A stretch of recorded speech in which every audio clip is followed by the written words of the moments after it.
They're just firecrackers, she told me.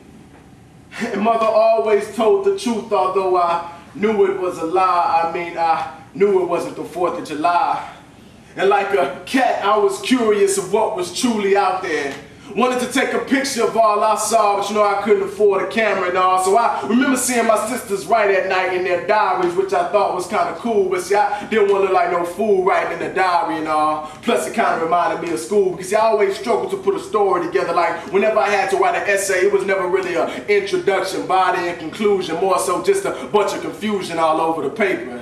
As if I had taken a perfectly written essay and shook it up and scrambled the words all over the page. Plus, I couldn't really spell too well, so whenever somebody would ask me what I'd written, I'd be like, well, I just jotted some stuff down, and I would read a couple lines, and they'd be like, I ain't really understand you, but I like the way that sounds. So I continued to write down my thoughts, and from time to time, I would tell it. It's like the words still came out the same, but it did kind of help my spelling. And I remember walking home from school, and across the street would be them dealers, and in the alley be this bum. And whenever we had some extra food, we'd always give them some. But one day while walking home from school, kind of nervous because that day I'd be fighting, that bum was up rambling a bunch of words that kind of sound like that stuff that I'd be writing. And my friends thought he was crazy and they didn't really understand, but like a second language I can make out everything that he was saying. I told him I got some stuff written down like that at home. He said, well, go home and get it. So I went home and got it, and I came back and spit it, and he would read some of his stuff and I would read some of mine. It's like our words didn't really mean much because we had to read between the lines. He even taught me how to emphasize. He'd be like, emphasize,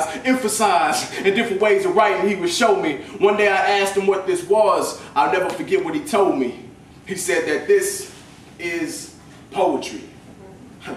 I'll always remember those words because see, before then, people would downplay what I did and they would try to undermine it because it wasn't really a story and I had no way of defining it. But when he told me this was poetry, I knew all along that that's what I was doing. Didn't know if I could make money doing it, but I knew that that's what I was pursuing. So I found out about a couple open mic spots and I would go there and do it. It's like I fit right in and I had gotten used to it.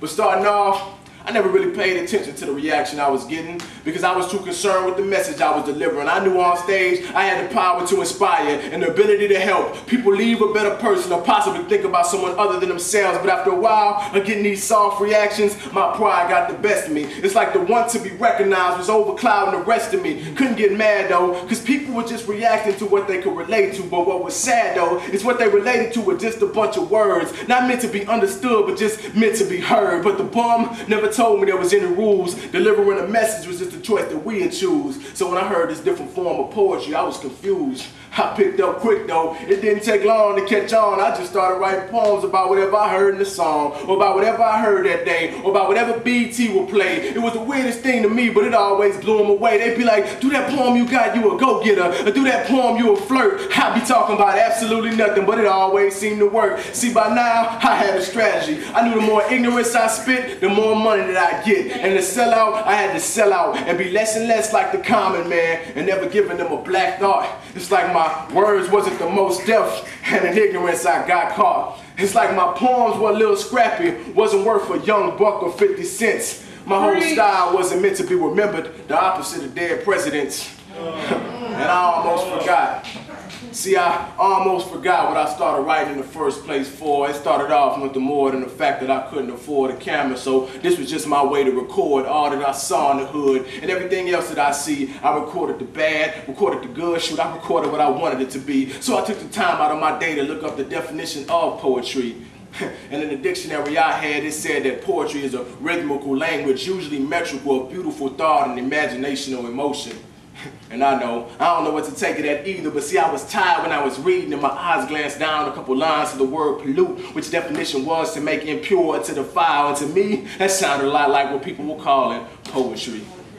But I'll never forget while I'm up here on the stage, it's much more than just some hobby or just some artistic phase. But people are going to say whatever they want to say, and I'm not here to make them stop. And I guess at the end of the day, poetry is just like hip-hop. Because you got poems that make you think, and you got poems that make you feel, and you got poets that are bubblegum, and you got poets that are real. But I guess it's all poetry with all that radio stuff too. But when you step up on this mic and you take the time out of your life to write, just ask yourself, what type of poet are you? Woo!